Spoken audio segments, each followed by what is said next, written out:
It has been more than 16 years since a civilian working for the Navy was charged with passing secrets to Israel. Jonathan Pollard pled guilty to conspiracy to commit espionage and is serving a life sentence. At first, Israeli leaders claimed Pollard was part of a rogue operation, but later took responsibility for his work. Now, Fox News has learned some U.S. investigators believe that there are Israelis again very much engaged in spying in and on the U.S., who may have known things they didn't tell us before September 11th. Fox News correspondent Carl Cameron has details in the first of a four-part series. Since September 11th, more than 60 Israelis have been arrested or detained, either under the new Patriot anti-terrorism law or for immigration violations. A handful of active Israeli military were among those detained, according to investigators, who say some of the detainees also failed polygraph questions when asked about alleged surveillance activities against and in the United States. There is no indication that the Israelis were involved in the 9/11 attacks, but investigators suspect that the Israelis may have gathered intelligence about the attacks in advance and not shared it. A highly placed investigator said there are, quote, tie-ins, but when asked for details, he flatly refused to describe them, saying, quote, evidence linking these Israelis to 9/11 is classified. I cannot tell you about evidence that has been gathered. It's classified information. Fox News has learned that one group of Israelis, spotted in North Carolina recently, is suspected of keeping an apartment in California to spy on a group of Arabs who the United States is also investigating for links to terrorism. Numerous classified documents obtained by Fox News indicate that even prior to September 11th, as many as 140 other Israelis had been detained or arrested in a secretive and sprawling investigation into suspected espionage by Israelis in the United States. Investigators from numerous government agencies are part of a working group that's been compiling evidence since the mid-90s. These documents detail hundreds of incidents in cities and towns across the country that investigators say, quote, may well be an organized intelligence gathering activity. The first part of the investigation focuses on Israelis who say they are art students from the University of Jerusalem and Bezalel Academy. They repeatedly made contact with U.S. government personnel, the report says, by saying they wanted to sell cheap art or handiwork. Documents say they, quote, targeted and penetrated military bases, the DEA, FBI, and dozens of other government facilities, and even secret offices and unlisted private homes of law enforcement and intelligence personnel. The majority of those questioned, quote, stated they served in military intelligence, electronic surveillance intercept, and or explosive ordnance units. Another part of the investigation has resulted in the detention and arrests of dozens of Israelis at American Mall kiosks, where they've been selling toys called Puzzle Car and Zoomcopter. Investigators suspect a front. Shortly after the New York Times and Washington Post reported the Israeli detentions last month, the carts began vanishing. Zoomcopter's webpage says, we are aware of the situation caused by thousands of mall carts being closed at the last minute. This in no way reflects the quality of the toy or its saleability. The problem lies in the operator's business policies. Why would Israelis spy in and on the U.S.? A General Accounting Office investigation referred to Israel as Country A and said, quote, according to a U.S. intelligence agency, the government of Country A conducts the most aggressive espionage operation against the U.S. of any U.S. ally. A defense intelligence report said Israel has a voracious appetite for information and, quote, the Israelis are motivated by strong survival instincts which dictate every facet of their political and economic policies. It aggressively collects military and industrial technology, and the U.S. is a high priority target. The document concludes, quote, Israel possesses the resources and technical capability to achieve its collection objectives. A spokesman for the the Israeli embassy here in Washington issued a categorical denial, saying any suggestion that Israelis are spying in or on the U.S. is, quote, simply not true. There are other things to consider, and in the days ahead, we will take a look at the U.S. phone system and law enforcement's methods for wiretaps, and an investigation into the possibility that both have been compromised by our friends and allies overseas. Brett? Carl, what about this question of advanced knowledge of what was going to happen on 9/11? How clear are investigators that some Israeli agents may have known something? Well, it's very explosive information, obviously, and there's a great deal of evidence that they say they have collected, none of it necessarily conclusive. It's more when they put it all together. A bigger question, they say, is how could they not have known? Almost a direct quote, Brett. Yeah, this going to the fact that they were spying on some Arabs, right? Correct. All right, Carl, thanks very much. We reported on the approximately 60 Israelis who had been detained in connection with the September 11th terrorism investigation. Carl Cameron reported that U.S. investigators suspect that some of these Israelis were spying on Arabs in this country and may have turned up information on the planned terrorist attacks back in September that was not passed on. Tonight, in the second of 4 reports on spying by Israelis in the U.S., we learn about an Israeli-based private communications company for whom a half dozen of those 60 detained suspects worked.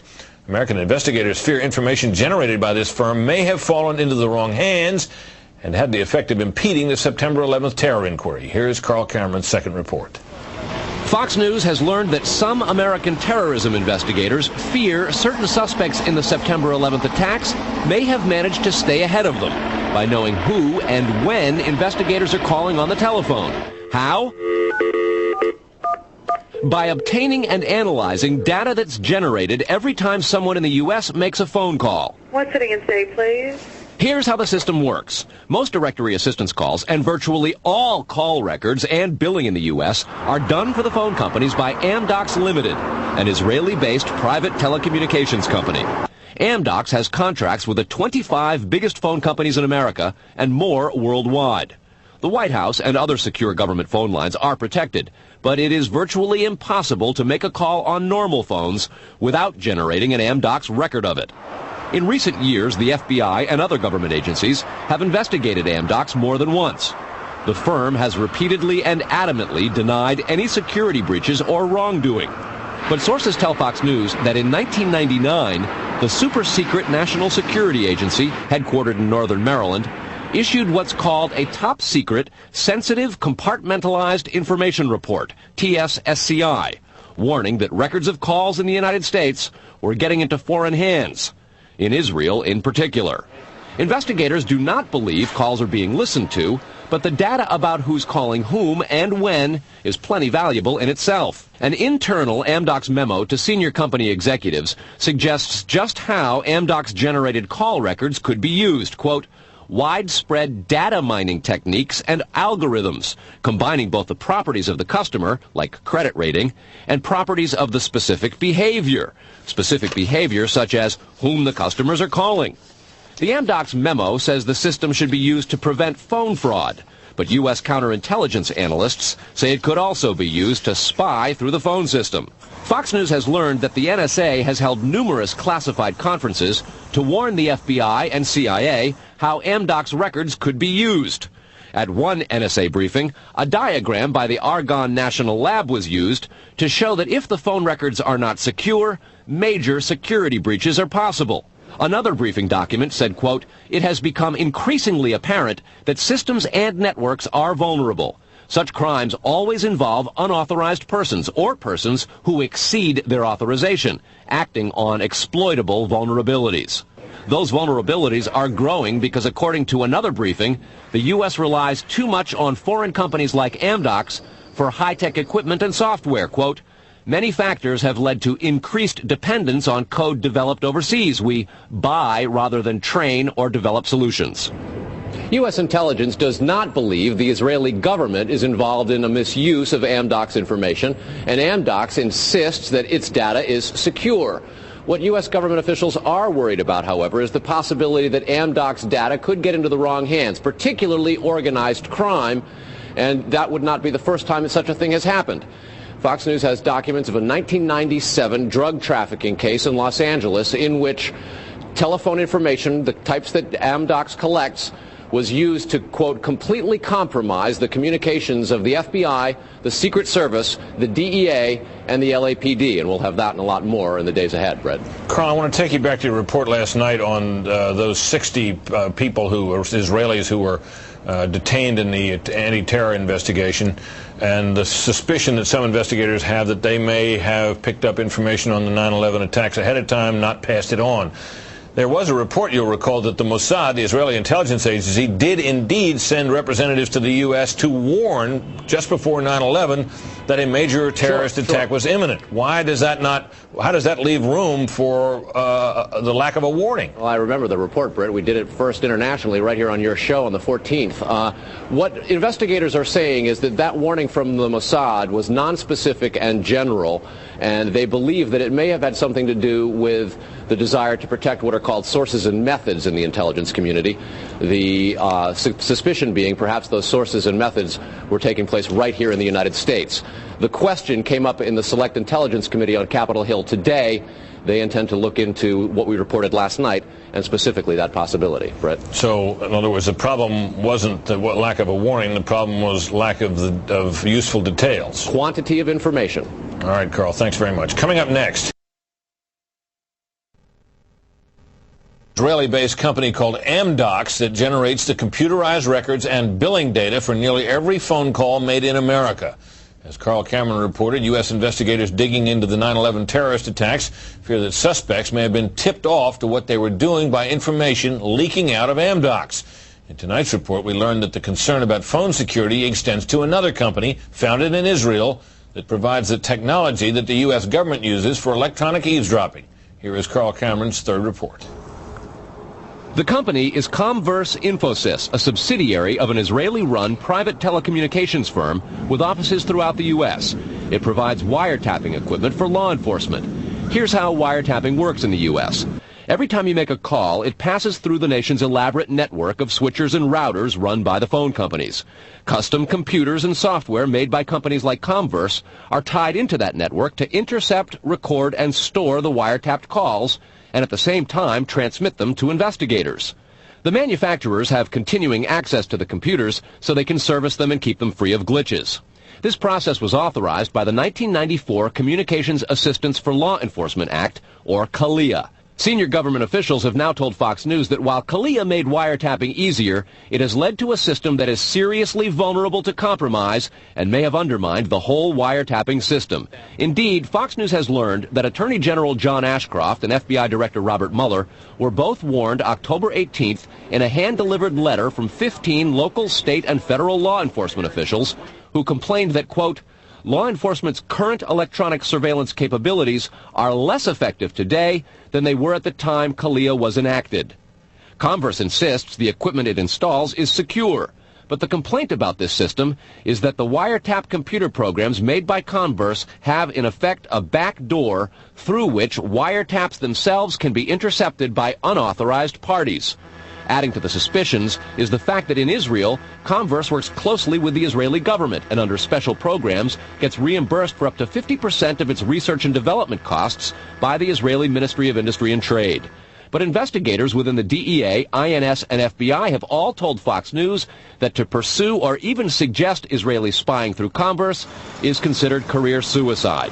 And sources say that while various FBI inquiries into Comverse have been conducted over the years, they've been halted before the actual equipment has ever been thoroughly tested for leaks. A 1999 FCC document indicates several government agencies expressed deep concerns that too many unauthorized, non-law enforcement personnel can access the wiretap system.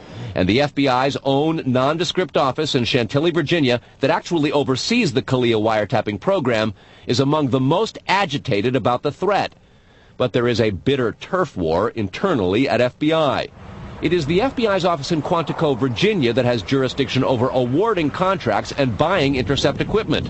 And for years, they've thrown much of the business to Comverse. A handful of former U.S. law enforcement officials involved in awarding Comverse government contracts over the years now work for the company.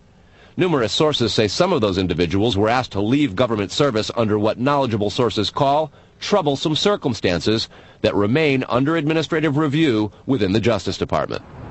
And what troubles investigators most, particularly in New York in the counterterrorism investigation of the World Trade Center attack, is that on a number of cases, suspects that they had sought to wiretap and surveil immediately changed their telecommunications processes. They started acting much differently as soon as those supposedly secret wiretaps went into place.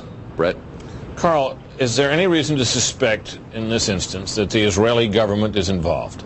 No, there's not, but there are growing instincts and an awful lot of law enforcement officials in a variety of agencies who suspect that and have begun compiling evidence and a highly classified investigation into precisely that possibility. Brett? All right, Carl, thanks very much. On a long-standing government espionage investigation, federal officials this year have arrested or detained nearly 200 Israeli citizens suspected of belonging to a, quote, organized intelligence gathering operation. The Bush administration has deported most of those arrested after September 11th, although some are in custody under the new anti-terrorism law.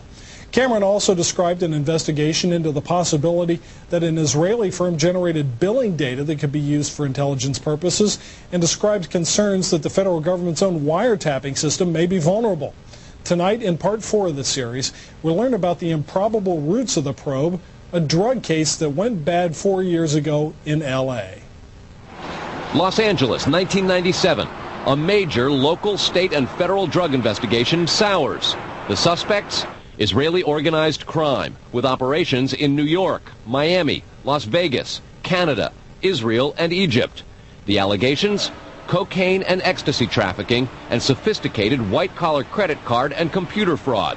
The problem? According to classified law enforcement documents obtained by Fox News, the bad guys had the cops' beepers, cell phones, even home phones under surveillance.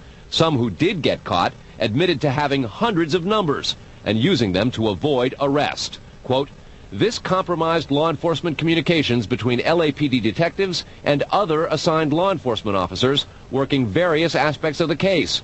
The organization discovered communications between Organized Crime Intelligence Division detectives, the FBI, and the Secret Service. Shock spread from the DEA to the FBI in Washington and then the CIA.